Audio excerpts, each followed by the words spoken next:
Cycling, as a means of transportation, is growing in popularity in cities all over the world, with good results and bad.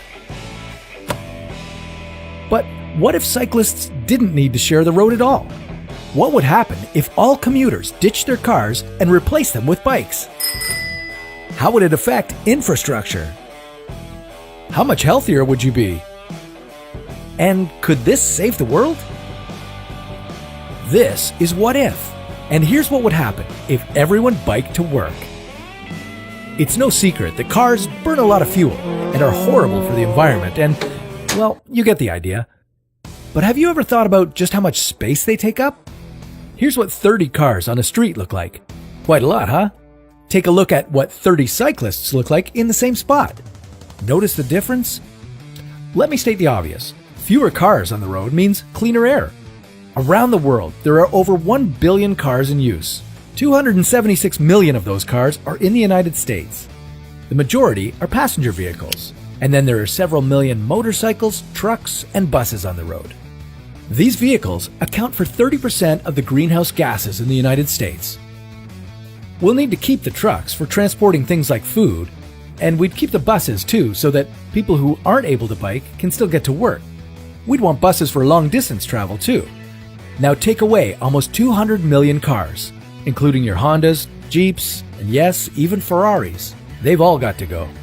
A typical passenger vehicle emits about 4.6 metric tons of carbon dioxide every year. Taking them off the road would significantly reduce greenhouse gas emissions as well as smog. Take a look at the city of Copenhagen. It has some of the cleanest air in the world, and it's no coincidence that they have more bikes than cars in their city. Over 40% of people in Copenhagen bike to work, while over 80% of the United States drive. Although you can fit more people in a car than you can on a bike, people rarely take advantage of this while commuting. Roughly 70% of car commuters drive alone. Compare that to a single person biking. The space that each of them takes up speaks for itself.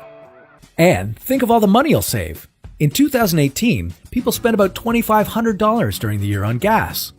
Not to mention a car you won't have to buy every decade or so, saving you more than $10,000. Now, that'll be extra cha-ching in your pocket. Cha-ching. With no cars on the road, hundreds, even thousands more people could ride freely through the streets, reducing traffic congestion and gridlock in major cities. And think how much safer it would be with barely any motor vehicles on the road. But don't worry, with thousands of bikes on the road, it won't be like a Tour de France free-for-all. We'd build super bike highways, and we'd have traffic lights for bikes.